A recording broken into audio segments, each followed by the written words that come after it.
സ്ത്രീകളാണ് പൊതുവെ സംസാരപ്രിയർ എന്ന് ഒരു ചൊല്ലുണ്ട്.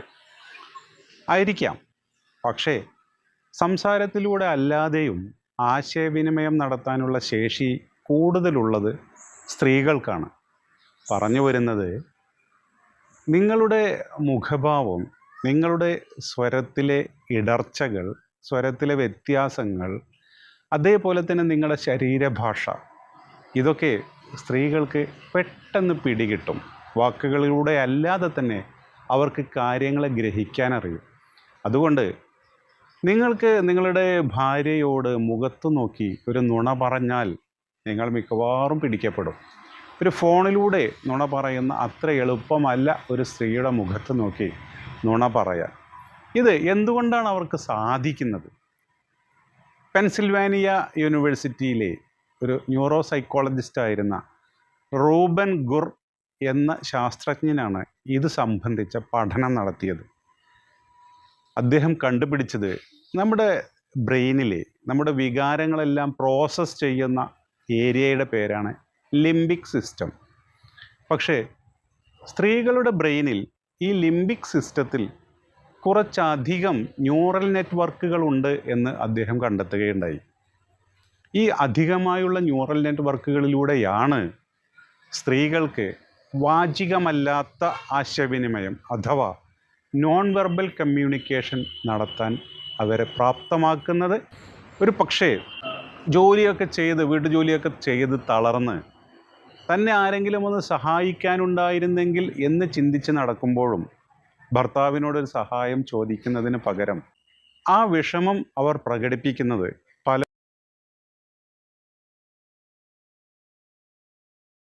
പലപ്പോഴും ഒരു നിശബ്ദതയിലൂടെയാകാം.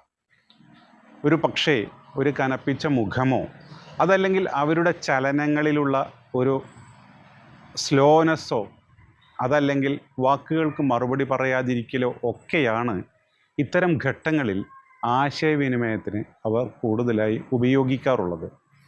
അതേപോലെ വീട്ടിനകത്ത് ഒരു ചർച്ച നടക്കുകയാണ്, ഒരു ആസൂത്രണം നടക്കുകയാണ്. അതിനോടുള്ള എതിർപ്പ് ഒരു പക്ഷേ അവർ പ്രകടിപ്പിക്കുന്നത് ഒരു മൗനത്തിലൂടെയായിരിക്കാം, ഒരു അനിഷ്ടത്തിലൂടെയായിരിക്കാം. പക്ഷേ ഈ സാഹചര്യങ്ങൾ പുരുഷന് മനസ്സിലായിക്കൊള്ളണമെന്നില്ല.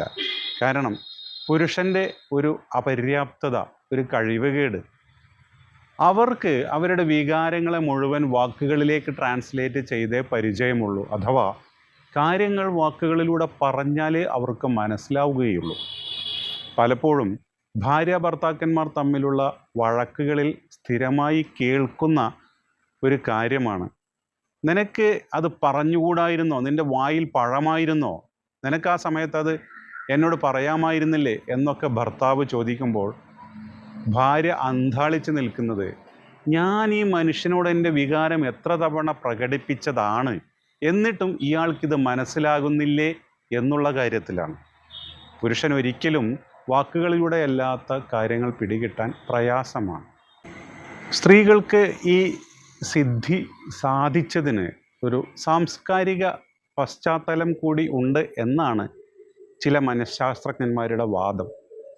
അതായത് ഇന്ത്യ പോലെയുള്ള മിക്കവാറും ഏഷ്യൻ രാജ്യങ്ങളിൽ പ്രത്യേകിച്ചും സ്ത്രീകൾ പൊതു സ്ഥലത്ത് വന്ന് അവരുടെ വികാരങ്ങൾ വാക്കുകളിലൂടെ പ്രകടിപ്പിക്കുന്നത് അത്ര സ്വാഗതാർഹമല്ലാത്ത ഒരു സാംസ്കാരിക പശ്ചാത്തലമാണ് ഉള്ളത്.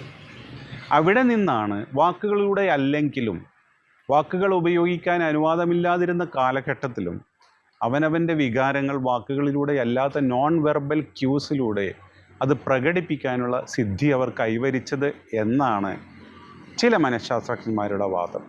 നിങ്ങൾ നിങ്ങളുടെ ഭാര്യയുമൊത്ത് യാത്ര ചെയ്യുമ്പോൾ, അല്ലെങ്കിൽ എവിടേക്കെങ്കിലും പോകുമ്പോൾ ഏതെങ്കിലും ഒരു വ്യക്തിയെ കാണുന്നു എന്ന് വിചാരിക്കുക. അതൊരു പക്ഷേ ഭർത്താവിൻ്റെ സുഹൃത്തായിരിക്കാം, അല്ലെങ്കിൽ പരിചയക്കാരനായിരിക്കാം. അയാളോട് സംസാരിച്ച് കഴിഞ്ഞ് എളുപ്പത്തിൽ തന്നെ അയാളെക്കുറിച്ചുള്ള ഒരു ഐഡിയ നിങ്ങളുടെ ഭാര്യയ്ക്ക് പിടികിട്ടും. അയാൾ അത്ര ശരിയല്ല എന്ന് നിങ്ങളുടെ ഭാര്യ പറയുകയാണെങ്കിൽ അത് ഏറെക്കുറെ പൂർണ്ണമായിരിക്കും. കാരണം ഇതുപോലെയുള്ള വികാരങ്ങൾ വാക്കുകളിലൂടെ അല്ലാതെ പ്രകടിപ്പിക്കാനുള്ള സിദ്ധി ശീലിച്ചതുകൊണ്ട് തന്നെ മറ്റുള്ളവരുടെ വികാരങ്ങളെ സ്വന്തം മനസ്സിലേക്ക് വാക്കുകൾ ട്രാൻസ്ലേറ്റ് ചെയ്യാനുള്ള കഴിവും ഇവർക്കുണ്ട്. കൊച്ചു കുഞ്ഞുങ്ങൾ കരയുന്നത് എന്താവശ്യത്തിനാണ്? വിശന്നിട്ടാണോ, അല്ലെങ്കിൽ ഉറുമ്പ് കടിച്ചിട്ടാണോ, അതെങ്കിൽ മൂത്രമൊഴിച്ച തുണി നനഞ്ഞിട്ടാണോ എന്നൊക്കെ കരച്ചിലുകളിലൂടെ തന്നെ മിക്കവാറും സ്ത്രീകൾക്ക് കാര്യങ്ങൾ മനസ്സിലാകുന്നതും അവർക്ക് ഈ സിദ്ധി ഉള്ളത് കൊണ്ടാണ്, ഈ കഴിവുള്ളത് കൊണ്ടാണ്. പണ്ട് ഒരു തത്വചിന്തകൻ തമാശ രൂപേണ പറഞ്ഞത് ഓർക്കുന്നു. നിങ്ങളുടെ ഭാര്യയോട് ഒരു നുണ പറയണം എന്നാണ് നിങ്ങൾ വിചാരിക്കുന്നതെങ്കിൽ തലയിലൂടെ ബ്ലാങ്കറ്റ് മൂടി അത് പറയുക, അല്ലെങ്കിൽ തീർച്ചയായും നിങ്ങൾ പിടിക്കപ്പെടും. Okay, thank you.